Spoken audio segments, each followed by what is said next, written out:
Pakistan's Federal Minister of Planning and Development, Professor Ahsan Iqbal, says that individuals who took up arms in the past should be turned into tools for economic development in the future. Speaking to News First, Shamir Rasuldeen on Biz First in Focus, Professor Iqbal said that in order to do this, people should be provided with economic alternatives. A country which was plagued by war and it brought destruction in many areas, I think there has to be a reconstruction, and that infrastructure building for reconstruction so that those areas have better facilities and people can also have education, health, roads, so that they can connect with the markets, give them economic alternatives. You see, all those people who were fighting or who were rebels or who had picked up arms, now if they have given up their arms, there is a need that we must give them economic alternatives. So when they give up their weapons of destruction, they must be equipped with tools of economic development, prosperity. For the complete interview with Professor Ahsan Iqbal, tune into Biz First in Focus on MTV Sports this Sunday after primetime news at 9 p.m.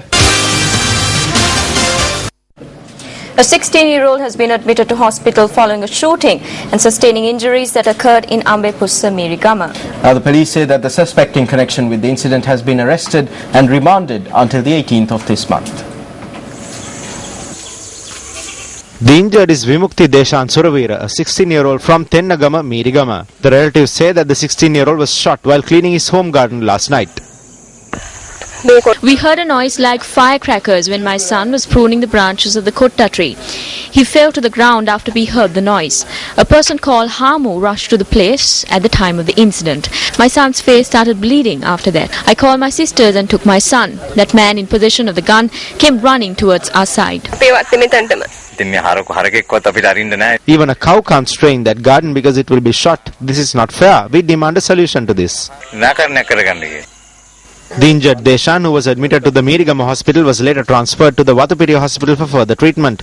A spokesperson from the hospital said that he was taken in for surgery for injuries sustained in the head.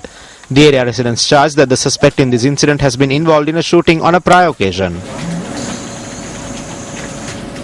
A vehicle belonging to a businessman from Hettipola in Kurunegala, who was abducted and then later released, has been recovered in Galgamuwa. The police said that investigations into the abduction are being conducted under the supervision of an assistant superintendent of police. RM Sarat Ratnayaka, a resident of Hettipola in Kurunegala, was abducted the day before yesterday in Kolambagama, which is located between Hettipola and Variapola. His family says that he was loaded into another vehicle and taken away, and that the abductors had also taken his vehicle. Ratnayaka was later abandoned near the Ramakale Archaeological Reserve in Anuradhapura. He was subsequently admitted to the Anuradhapura Teaching Hospital, and his family said that he was discharged and brought home last night. His vehicle was discovered this morning abandoned in Galgamuwa. Sarat Ratnayaka, who is said to be a supporter of the United People's Freedom Alliance, had recently lent a vehicle belonging to him to UPFA candidate for the Northwestern Province, Dasiri Jasekara, for election campaigning. He is a long-standing friend of mine. He lent me a Hummer and assisted me in my campaigning activity for my election. But in the past week, there were various reports being carried, especially on websites, that Sarat Ratnayaka had left me. He was never bound to me to leave me. He could come and go as he pleases. He rendered a lot of assistance to me. He worked with me and others continuously. That is possibly why he has threats against his life. I am deeply saddened. No matter who carries out actions like this, I think that he had received threatening calls. Such incidents are extremely malicious.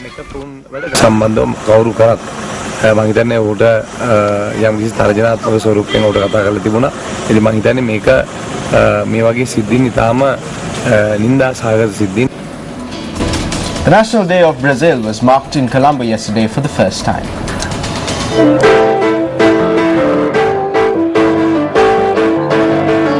A group including politicians and other guests were present at the event. Since the establishment of diplomatic relations in 1961, our bilateral ties with the Federated Republic of Brazil have vastly expanded, and today Brazil is an important trading partner of Sri Lanka. Our total trade turnover at the end of last year stood at $141 million, and there are prospects of further enhancements of bilateral economic cooperation. Brazil has a significant role to play as a partner in Sri Lanka's economic development. Sri Lanka has benefited from Brazil's generous development assistance. The trade between Brazil and Sri Lanka is growing in both directions, although it is still much below its potential. In 2013 until July, the total bilateral trade has grown by a factor of 10 in comparison with the same period last year.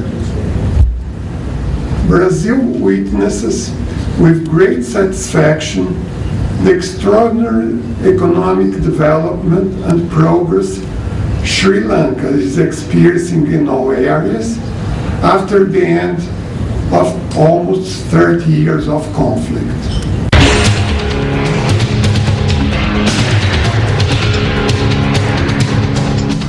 Although there are numerous incidents reported of professional negligence in the free health service that endangered patients' lives, one would be hard-pressed to find investigations that have been conducted to prevent the recurrence of such incidents. The most prominent incident in the recent past into which investigations were conducted and the wrongdoers identified was the use of apheresis kits which expired in March 2008 between April and July the same year by the National Blood Centre for both blood donors and patients. Investigations into the persons responsible for this irregularity, which escalated into a controversy that was even discussed during an adjournment motion debate in Parliament, were initiated on the recommendation of the Cabinet of Ministers. Investigations were held over 3 years and it was affirmed that 37 members of nursing and medical staff were guilty in this matter. However, the guilty were acquitted by the Public Service Commission following direct pressure exerted by the Secretary to the Ministry of Health and the former Director General of Health Services, and indirect influence brought to bear by the Government Medical Officers Association. The factors upon which the acquittals were based violates the norms of natural justice. While the guilty were treated in such privileged fashion, junior staffers who were instrumental in unveiling this irregularity have fallen victims to acts of vengeance within the free health service. Among them, this individual takes a prominent position. A year before the Public Service Commission acquitted the wrongdoers in the matter of the apheresis kits, the Supreme Court ordered that this individual, who has been subject to 15 transfers within 3 months, be paid wage increments due to him for the years 2007 and 2008. As a result of the Supreme Court order issued on the 20th of March 2011 not being implemented as intended, this individual had to once again seek redress from the court. At this instance, he himself had to show to court the arrears in his salary increments. Although 103 days have now passed since health authorities accepted that the amount in arrears was correct and pledged to recompense this individual, his salary statements bear witness to the fact that this is yet to transpire. Is whistleblowing a crime for which one must suffer limitless punishment? Secretary to the Ministry of Health, over to you.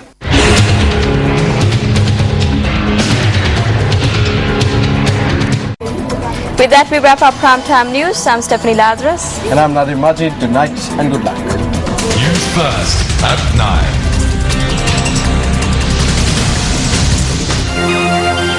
Hotline 0114-896-896. www.newsfirst.lk. Feedback at newsfirst.lk.